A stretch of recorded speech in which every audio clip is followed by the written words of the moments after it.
The sun had already started its descent when I embarked on a solo hike through the dense forest. The trees stood tall and imposing, their branches interlocking like gnarled fingers. The air was thick with anticipation, and a sense of unease gnawed at the edges of my mind. Despite the strange feeling, I convinced myself the hike would be invigorating and rejuvenating, a much-needed escape from the bustling city life. Armed with a map, a compass, and a backpack filled with essentials, I ventured into the unknown. The trail began to wind through the forest, and the sounds of civilization soon faded away. Silence enveloped me like a shroud, broken only by the occasional rustle of leaves and distant animal calls. As the evening approached, I realized I had wandered deeper into the forest than intended. The dense canopy above cast elongated shadows on the narrow path, and a creeping sense of disorientation washed over me. My heart raced, and I tried to regain my bearings by consulting the map. But something was off. The landmarks didn't match, and the trail I thought I was following had disappeared. Fear crawled up my spine as I quickened my pace, hoping to find my way back to the familiar path. Panic clouded my judgment, and I made a series of reckless decisions. Each step I took seemed to lead me deeper into the wilderness, and the forest grew darker as the moon shrouded itself behind a veil of clouds. In the distance, I spotted a faint light. Hope surged within me as I assumed it was a campfire or a cabin, a sign of fellow hikers who could assist me. Clutching at this sliver of hope, I hastened towards the light, stumbling and tripping over roots and rocks. The light flickered and danced, leading me astray with every desperate stride. After what felt like an eternity, I found myself standing before an ancient-looking tree. The light emanated from a lantern hanging ominously from one of its twisted branches. My heart sank as I realized there was no campfire or friendly cabin, only the solitary lantern swaying in the breeze. I turned around, determined to retrace my steps and find my way to safety. But the forest had changed. The once familiar landscape had morphed into a labyrinth, disorienting and inescapable. Panic surged within me, and I started running, my heart pounding like a drumbeat in my ears. With each passing minute, the forest seemed to close around me, the trees growing closer together as if forming a barrier to imprison me within their dark embrace. Strange rustling sounds echoed all around, and the shadows danced like sinister specters in the dim light. Exhausted and terrified, I collapsed to my knees. In my desperation, I cried out for help, but the only response was the haunting echo of my voice. Fear and exhaustion overcame me. I found myself surrounded by stifling darkness that seemed to consume everything. As I lay there, defeated, a soft voice whispered in the shadows. It was a haunting, ethereal sound that chilled me to the bone. Lost, forever lost, it murmured, barely audible above the howling wind. The words seemed to emanate from the heart of the forest, as if the woods themselves were alive and mocking my plight. Tears welled up in my eyes as I realized the truth. I was not alone in the forest. There was something else, something malicious thriving in the darkness, feeding on the fear of those unfortunate enough to get lost in its domain. The forest was not just a tangle of trees and bushes, but a sentient entity, a vindictive force that delighted in ensnaring wanderers. Summoning the last vestiges of my strength, I got to my feet and stumbled forward. I no longer knew if I was heading in the right direction or deeper into the clutches of the forest. My mind was a haze of terror and despair. In the pitch-black darkness, a familiar sound reached my ears, the faint trickle of water. Suddenly, a sliver of hope pierced through the despair.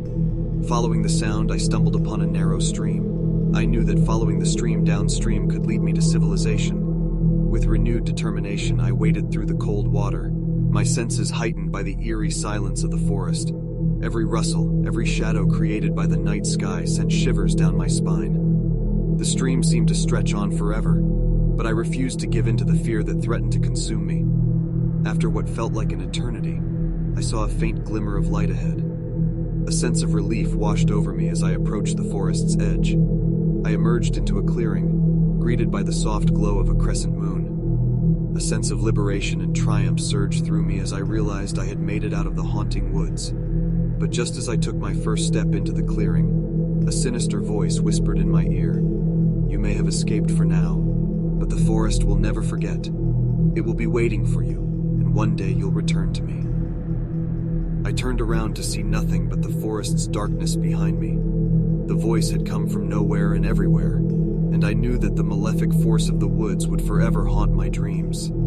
From that day on, I could never shake the feeling that the forest's eerie presence lingered around me. The memories of that harrowing hike never left me, a constant reminder of the echoing shadows, a place I had escaped but could never truly be free from.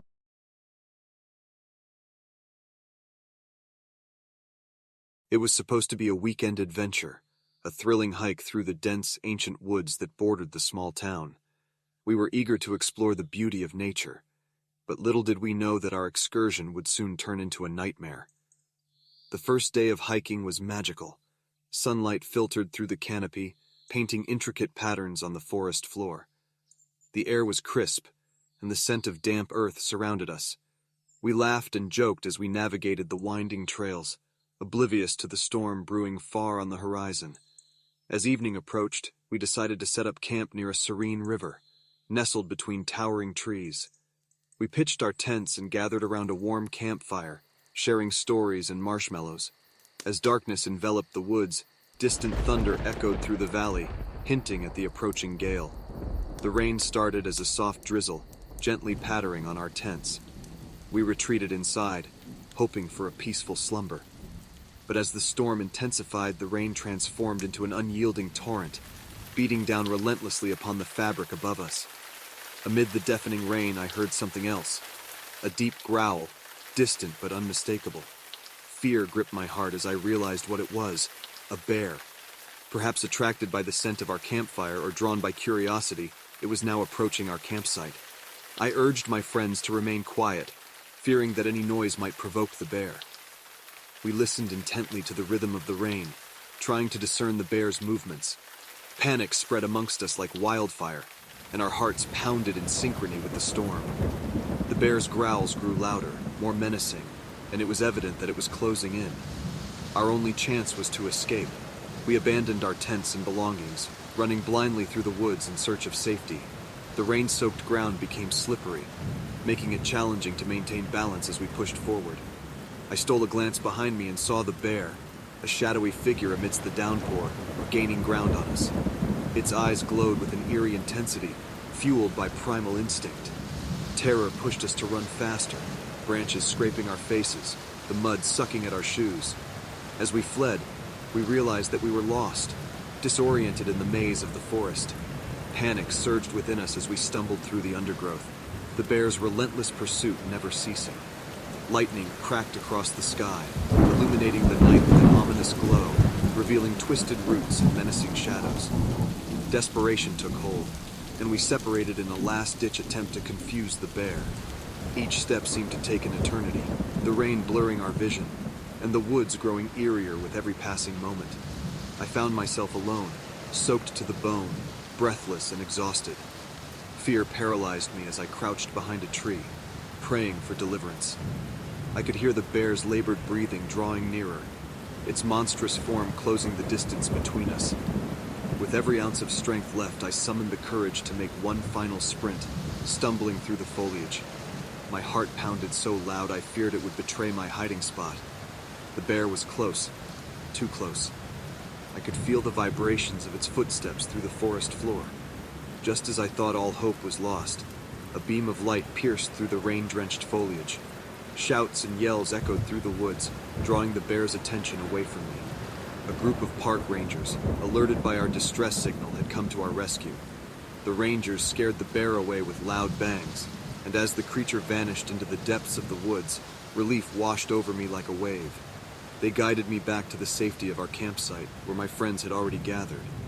We survived that harrowing night, drenched and shaken, but grateful to be alive. The storm eventually subsided, the rain giving way to a tranquil morning. The woods appeared innocent once more, but our experience would forever haunt us. From that day on, we knew the wild held unpredictable dangers, and our hiking adventures were forever tinged with a deep respect for nature's power and the creatures that call it home. The torrential pursuit taught us that sometimes when venturing into the wilderness, one might face not only the wrath of nature, but the terror that dwells within it.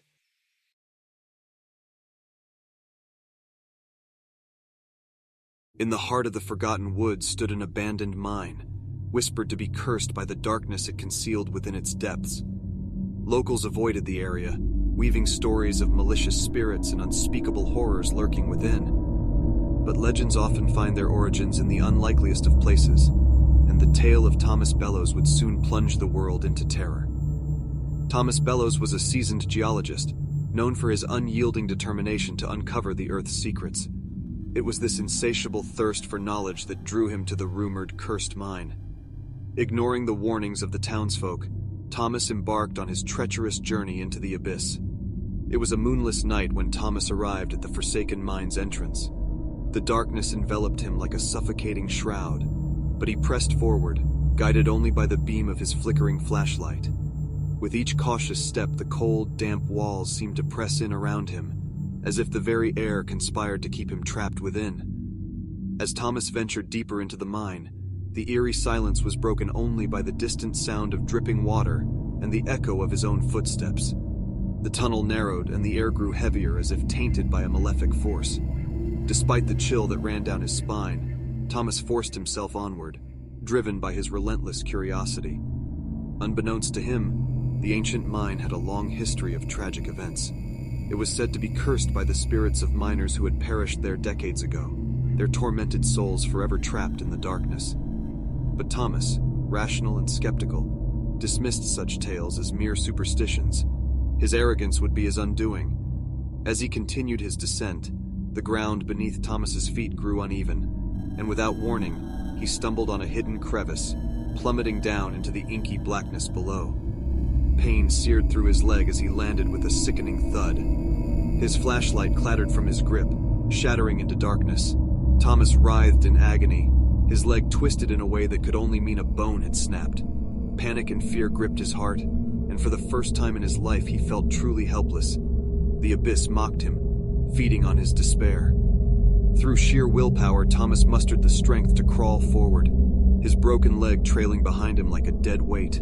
The passage narrowed, forcing him to contort his body in unnatural ways, enduring both physical and psychological torment. Every inch gained was accompanied by the taunting laughter of unseen specters.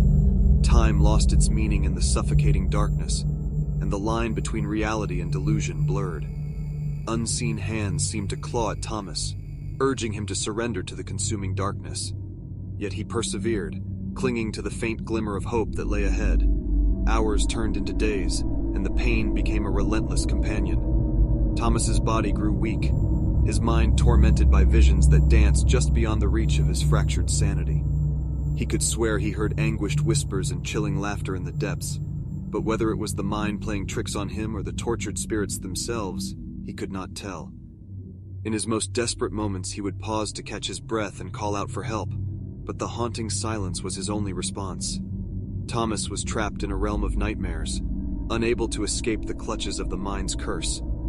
As he crawled on, the oppressive darkness seemed to lessen slightly. Flickering glimpses of moonlight filtered through cracks in the earth, offering a faint glimmer of hope. With renewed determination, Thomas pushed himself harder, driven to reach the surface and escape the clutches of the malicious mine. At long last, after what felt like an eternity of suffering, Thomas emerged from the cursed mine. His body was broken, his mind shattered, and he would never be the same again. The locals found him lying at the entrance, barely clinging to life, his eyes haunted by the horrors he had witnessed. Thanks for listening. If you enjoyed this story, please like and subscribe for more.